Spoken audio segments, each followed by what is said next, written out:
बहू। चाइनीज बहू हमारी याद तो है ना आपको? भूले तो नहीं ना? हाँ भाई, थोड़ी देर में ही सही, लेकिन चाइनीज बहू की कहानी आ ही गई। क्या हो रहा है ये देश में? चाइना ने तो आतंक ही मचा रखा है। अरे क्या हो गया? क्यों चाइना को कोसता रहता है? भूल मत, तेरी ससुराल चाइना की ही है। हाँ माँ, पर ये देखना, लड़ाई झगड़े, ये बीमारी, ऊपर से ये देश कितना चालाक है। अंदर न जाने क्या क्या करता रहता है। तभी अंदर से बहू की चिल्लाने की आवाज आती है। अरे क्या हो गया बहू, क्यों चिल्ला रही है? माँ जी, ये देखिए, ये रूस ने यूक्रेन की हालत क्या कर दी है। ऊपर से चाइना में 2 बड़ा लॉकडाउन लग गया है। माँ जी, अब क्या किया जाए? अरे तो तुम लोगों को क्या परेशानी हो रही है? मैं तो यही नहीं समझ पा रही हूँ। वो क्या है ना माँ, हम लोग चाइना जाने की सोच रहे थे। सांगसू के भाई की शादी है। तो क्या? अरे कौन सा उन लोगों के यहाँ भाई घोड़ी चढ़ता है जो बहन काजल लगाकर नेक लगी? माँ जी, उसकी आंखें बहुत छोटी छोटी है, उसमें या तो पुतली रह सकती है या काजल। साले की पुतली निकाल कर काजल लगा दो, अंधा कहीं का। क्या क्या बोले तुम मेरे भाई के बारे में? अरे नहीं नहीं बहू, वो तो बोल रहा था कि तुझे नेग मिल जाएगा। हाँ, बहन है ना तू उसकी। नहीं नहीं माँ जी, मैं सब समझती, ये मेरे भाई का मजाक बनाते रहती। कितना सीधा है मेरा भाई, बिल्कुल छिपकली जैसा। नहीं नहीं बहू, सीधा गाय जैसा होता है। सही पकड़े हैं माँ जी। हाँ, तो मेरे भाई की शादी है, मैं चाइना जरूर जाऊंगी। तभी एक पड़ोसन आ जाती है। अरे नहीं नहीं बहू, तू कहीं ना जा, हम लोगों का मन कैसे लगेगा तेरे बिना। ले बहू, तेरे भाई के लिए ये शॉल रख ले, हमारी तरफ से गिफ्ट कर देना। अरे सब कितने अच्छे हैं। मेरी चाइनीज बहू को कितने प्यार से तुम लोगों ने एक्सेप्ट कर लिया। सच में बड़ी भाग्यशाली हूँ मैं। कैसी बात कर रही है? ये तो हम लोगों के देश की एक खूबसूरती है कि हर किसी को दिल से अपना लेते हैं, बस वो भी दिल से हमें अपना समझे। कैसी बात कर रही हैं आंटी जी? मेरे लिए आप सब सासू माँ जैसी ही हैं। मुझे भारत बहुत अच्छा लगता है, ये सबसे अच्छा देश है। मेरा भारत महान। वैसे भी लड़की की शादी जहाँ होती है वो तो वहीं की हो जाती है ना। जीती रहे बहू, सही बोल रही है। औरत तो होती ही पानी की तरह है, जो जहाँ जैसे रखे वैसे ही शेप ले लेती है। आंटी जी, ये थोड़ा सा ज्यादा हो गया, समझ नहीं आया। नो प्रॉब्लम, मैं चाय बना कर लाती हूँ। फिर क्या, वो दिन भी आ जाता है जब बेटे बहू को चाइना जाना पड़ता है। वहाँ जाकर बहू का भाई कहता है, मेरे दाम आ गए, मेरे दाम आ गए। मैंने सबको बोला कि सब हिंदी में बात करेंगे, नहीं तो बहन नाराज हो जाएगी। थैंक्स बॉय, हिंदी मेरी भाषा है। आप मुझे उसमें बात करना अच्छा लगता है। आपने जीजा जी से मिलो। ओ बहन, तुम अंदर चलो। सभी बहू को अंदर लेकर चले जाते हैं, लेकिन सांगसू का पति, वो तो बेचारा चाइना के ससुराल के आंगन में अकेला खड़ा रहता है। काफी देर तक जब कोई उसे नहीं पूछता तो वो माँ को घर पर फोन करता है। हाँ बेटा, पहुँच गए ना कुशल मंगल? हाँ माँ, लेकिन सांगसू पता नहीं कहाँ है, वो तो अंदर गई है, तब से बाहर आई ही नहीं। अरे कैसे बात कर रहा है? तो तू अंदर चला जा, तू बाहर क्यों है?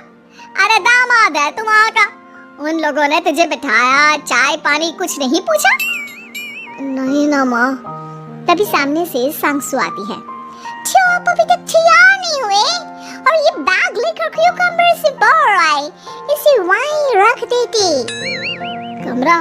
कौन सा कमरा? अरे कैसी बात कर रही हो? जब से तुम अंदर गई हो मैं बाहर ही तो खड़ा हूँ। बहू को बहुत हैरानी होती है और गुस्सा भी आता है। तभी उसका भाई और माँ आ जाते हैं। और सांगसू, अंदर खाना लग गया है। पहले ये बताओ कि मेरे पति को किसी ने खाना या पानी क्यों नहीं पूछा?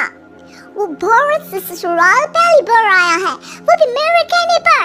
उनकी इज्जत क्यों नहीं की?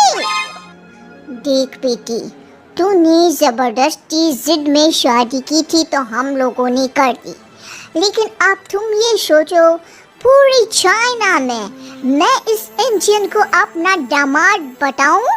So sorry. हाँ संगसू, और तुम भी चुप रहना, नहीं तो वो लोग मेरी शादी तोड़ देंगे। ओह, ऐसी बात है।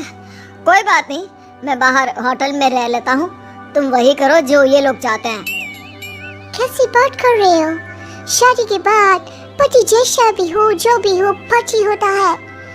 वैसे भी तुम्हारे पूरे परिवार ने सबने बिना सोचे मेरा साथ दिया, मुझे एक्सेप्ट किया, प्यार किया। मैं अपने देश में आपको अकेला कैसे छोड़ सकती हूँ? ये हिंदी फिल्म का ड्रामा बंद करो, मैं अब ये बर्दाश्त नहीं करूँगी।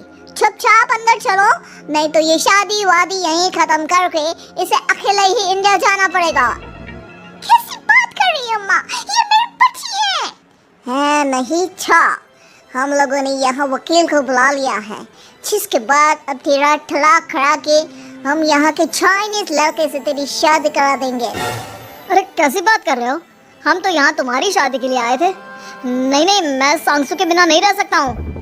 हाई वोल्टेज ड्रामा होने के बाद से ही सारा माहौल खराब हो जाता है कि तभी एक लड़की आती है। मैंने सारा इंतजाम कर दिया है, सांगसू की शादी का मंडप परसों लग जाएगा। तब तक इसके पति को कमरे में बंद कर देते हैं। सभी सांगसू के पति का हाथ बांध कर उसे कमरे में बंद कर देते हैं। ये क्या कानूनी है? आप लोग मेरे पति के साथ ऐसा नहीं कर सकते हैं। मैं किसी से शादी नहीं करूंगी, ये साफ बात है।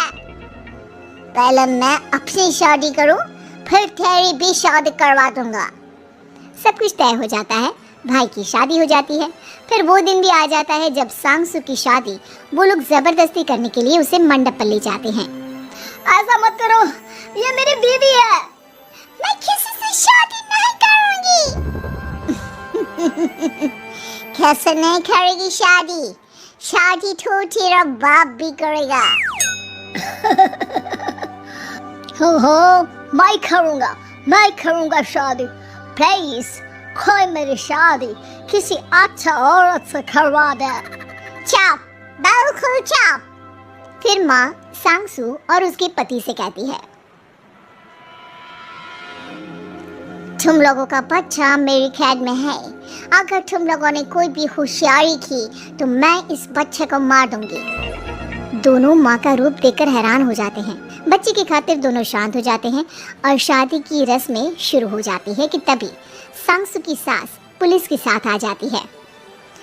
माँ, ससुर माँ आ गई, मेरी माँ आ गई। माँ प्लीज हम लोगों को बचाकर वापस ले चलो। पुलिस सभी को गिरफ्तार कर लेती है। बेटे के बच्चे को मारने की धमकी तो कोई चुड़ैल ही दे सकती है। अरे तो ये चुड़ैल ही तो है। ये सही बोल रहे हैं, ये औरत किसी चुड़ैल से कम नहीं है। तभी उन लोगों का बच्चा भी आकर सांगसू के गले लग जाता है। माँ, तू सही समय पर आ गई, लेकिन तुझे कैसे पता चला कि यहाँ ये सब हो रहा है?